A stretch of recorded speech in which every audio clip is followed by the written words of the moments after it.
हंसता है, कोई रोता है, कोई यूं ही दिन रात खोता है, कोई पाप के बल से नरक में पड़ता है, तो कोई पुण्य के बल से स्वर्ग में सोता है, कोई पुण्य के बल से स्वर्ग में सोता है। ये तो समय की बात है। आज आपके हाथ है कि आप क्या करना चाहते हैं। दीक्षा और संयम लेकर के, इंद्रियों का संयमन करके, जीवन का नियमन करके आत्म कल्याण के मार्ग पर भी बढ़ सकते हैं, और लापरवाही करके दुनिया की किसी कुगति में भी पड़ सकते हैं। आत्मार्थी सज्जनों, आज हम उस चौराहे पर खड़े हैं जहां से सारी गतियों की यात्रा संभव है। उस जंक्शन पर हम पहुंच गए हैं जहां से कहीं की भी गाड़ी पकड़ी जा सकती है। टिकट आप जहां का लेंगे आप वहां पहुंचेंगे। मुनिश्री का दीक्षा दिवस है, अनेक साधकों का, और दीक्षा संयम अद्भुत संपत्ति है। धन दे करके इसे नहीं पाया जा सकता, जीवन दे करके ही दीक्षा को पाया जा सकता है। और जीवन देने का मतलब मौत, और मौत का मतलब है कि पहले वाले जीवन से मर जाना और नए जीवन में प्रवेश करना।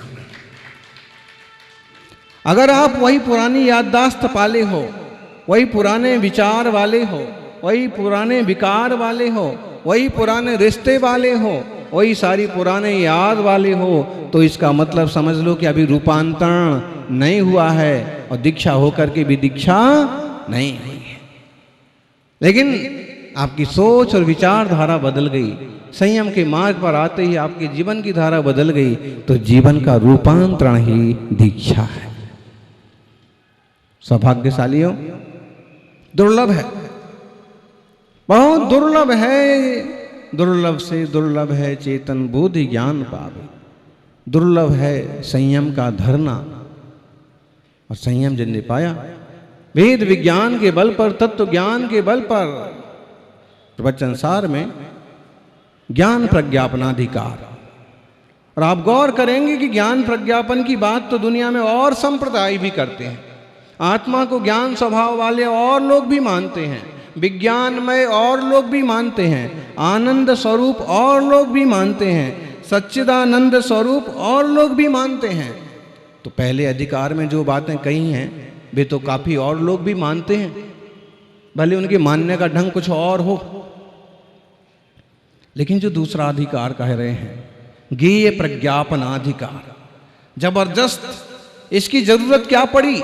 इसकी जरूरत ये पड़ी कि दुनिया में अद्वैत ब्रह्मवादी भी ब्रह्म को मान लेते हैं, अद्वैत ज्ञानवादी भी, विज्ञानवादी भी ज्ञान को मान लेते हैं, ब्रह्मवादी भी ज्ञान और आनंद को स्वीकार कर लेते हैं, लेकिन ज्ञेयों को स्वीकार करने की सामर्थ्य सब में नहीं है। भगवान महावीर स्वामी कहते कि ज्ञान है तो ज्ञेय भी है। और आचार्य कुंद से स्वामी ने प्रवचन सार में ज्ञेय प्रज्ञापनाधिकार प्रारंभ किया और बताया कि ज्ञेय क्या है। 6 द्रव्य ज्ञेय हैं, उसमें तुम एक चैतन्य द्रव्य हो, जीव हो। जीव, पुद्गल, धर्म, अधर्म, आकाश और काल, उसमें तुम्हारा नंबर सबसे पहले है। और फिर तत्व ज्ञान करो, निर्णय करो, ये संसार क्यों बढ़ रहा है, क्यों उमड़ रहा है, विवेक से विचार करो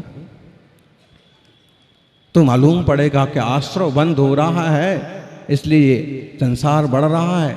4 गति 84 लाख योनि में भटकना हो रहा। आश्रव बंध रुके, कैसे रुके?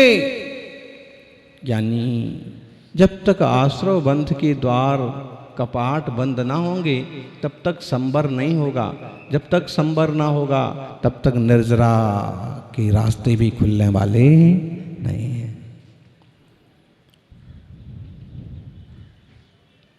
सौभाग्य है हम जिनवाणी के उन परम कल्याणकारी तत्वों का पारण कर रहे हैं।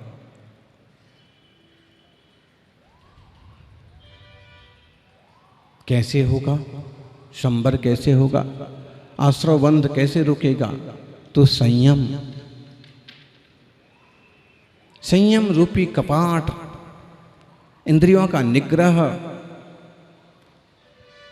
बर समिति कसायाणम दंडाणम तहिंद्रियाण पंचन्नम धारण पालन निग्रह चाग जगो संजमो भणितो।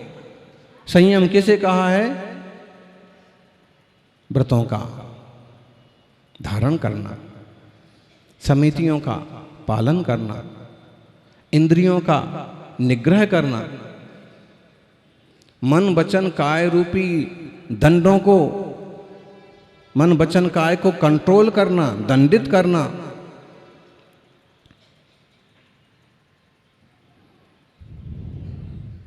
निग्रह करना, और चाग जाओ संचमो इंद्रिय विजय करना, तो जीव का हित होगा। और ऐसा कोई भी जीव करे वो भव पार होगा। कोई भी जीव इस मार्ग को अपनाए उसका कल्याण होगा।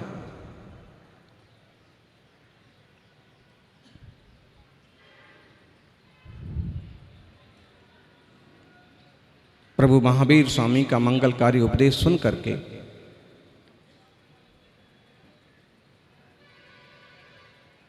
अनेक जीव प्रभावित हुए और राजे महाराजाओं भी दीक्षाएं ली। बड़े बड़े सम्राट भी उनके चरणों में आके मुनि बने। जब संयम का खजाना कोई जीव पाता है तो संसार का खजाना यूं छूट जाता है। जब तक तुम्हें संसार के खजाने की कीमत आ रही है ना, जब तक संसार के खजाने की कीमत समझ में आ रही है, तब तक संयम का खजाना मिलना मुश्किल है। रॉन्ग नंबर लगा रखा है, जो तुम्हारा होना नहीं है उसे जबरदस्ती पकड़ रखा, जो तुम्हारा हो सकता है उसकी तरफ नजर नहीं है। हुआ है कि मुनिराज के मंगलकारी प्रवचन सुन करके, प्रभु की दिव्य देशना सुन करके एक लकड़हारे को भी वैराग्य हो गया।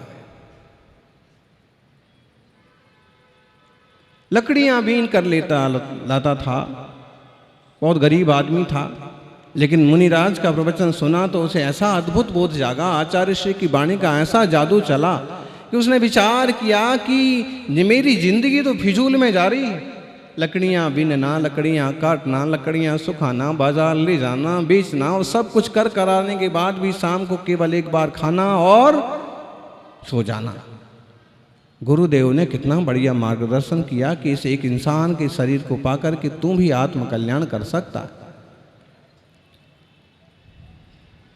देखो, राजे महाराजे भी दीक्षा लेते हैं, बड़े बड़े सेठ साहूकार भी संयम स्वीकार करते हैं। और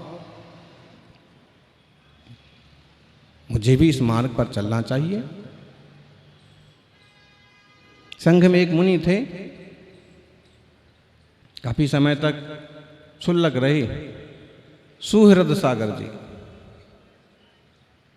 नरवाली के।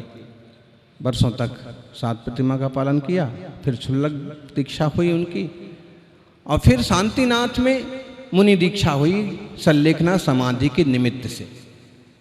और उन्होंने कहा कि मेरे को मुनि दीक्षा भी दो और साथ में मेरा सब प्रकार के अन्न जल का हमेशा के लिए त्याग। बड़ा दम लगता है इन सब मोह राग द्वेष के प्रपंच को छोड़ने में और अपने चैतन्य स्वभाव की शक्ति का अनुसरण करने में। हमने दोनों बातें मान ली। जब दीक्षा हो गई ना, तो मीडिया ने लिखा, पहले थे गांव के सेठ अब बने मुनि। गांव के सेठ हों, नगर के सेठ हों, राजा हों, महाराजा हों, लेकिन जब ये मार्ग सूझता है तो सारी चीजें यूं छूट जाती हैं।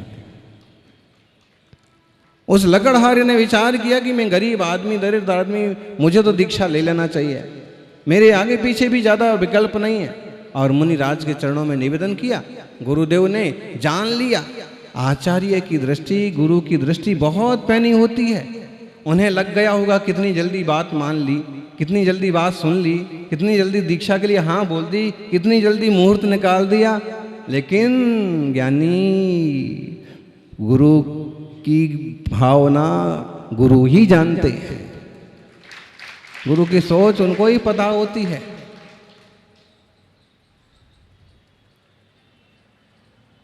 परख लेते हैं कहां तक इसका विकास हो सकता है। और एक बात है कि कुम्हार ने एक बार मिट्टी को परख लिया कि इसमें कंकर तो हैं, लेकिन क्या करें, इस मिट्टी का भी उपकार होना चाहिए, उद्धार होना चाहिए। तो एकदम चिकनी मिट्टी मिल जाए तो भी उसका घड़ा बना देते हैं, अगर उसमें कुछ कंकर हो, थोड़ी बहुत रेत हो, तो उसको भी ला करके धीरे धीरे धीरे धीरे निखार करके कभी ना कभी उसका भी घड़ा बना देते। और उसका अकेले का घड़ा नहीं बनता हो ना, तो दूसरी चिकनी मिट्टी में मिला करके उसका घड़ा। कुम्हार ऐसे गुरुजन होते हैं। गुरु ने उसको दे दी दीक्षा कि हाँ हाँ होनहार है, जीव है, दीक्षा हो गई। अब जब वह कहीं जाता, चरिया वगैरह के निमित्त से जाता, तो लोग अक्सर कर कहते हैं वो लकड़ी बेचने वाला आदमी है, उसको दीक्षा देती। किराने की दुकान करने वाला आदमी, उसको दीक्षा देती। था इनके पास क्या, इनको दीक्षा देती। और परेशान होने लगा वो कि लोग ऐसा बोलते हैं, महाराज जी मैं अपनी साधना सही कर रहा हूँ और अब मुझे आज्ञा दे कि मैं ये देश छोड़ दूं। तभी राजकुमार अभय कुमार, श्रेणिक महाराज के पुत्र, महामंत्री वहाँ बैठे थे, गुरु के दर्शन को आए थे और उन्होंने ये बात सुनी कि ये मुनि तो कह रहे हैं मुझे देश छोड़ने की आज्ञा दे दें ताकि दूसरे देश में जाके तप कर सकूं। यहाँ के तो लोग जानते हैं, पहचानते हैं, और वो यूं बातें करते हैं कि पहले तो कुछ था ही नहीं, कुछ था ही नहीं तो छोड़ा क्या इनने, किस बात के मुनि बन गए। तो मुझे बहुत ऐसे खराब लगता है, मुझे बात चुभ जाती है। तो अभय कुमार ने कहा कि मुनिराज थोड़ा ठहरिए, और गुरुदेव को कहा कि आप थोड़ा मुझे अवसर दीजिए, मैं इस बात को ठीक किए देता हूँ। महामंत्री हैं, राजगृह के महामंत्री की बात गुरुदेव ने भी मान ली कि अगर ये ठीक हो सकती है बात तो ठीक कर दीजिए। और एक दिन क्या किया अभय कुमार ने, बड़ी चौपाटी पर, बड़ी चौपाल पर और कुछ सोने का ढेर लगा दिया, हीरे मोती का ढेर लगा दिया और रखवाले खड़े कर दिए और घोषणा करवा दी कि कोई भी इंसान ये सोने चांदी हीरे मोती का ढेर ले जा सकता है। तो जो लोग अभी तक बात कर रहे थे ना कि इसने कोई सोना थोड़ी छोड़ा है, इसने कोई चांदी छोड़ी है, इसने कोई हीरे मोती थोड़ी छोड़े हैं, ये कौन सा बड़ा सारा माल छोड़ के आया है, अरे लकड़ी बेचने वाला आदमी और उसने दीक्षा ले ली यूं ही, क्या है इसकी वैल्यू, क्या मतलब है।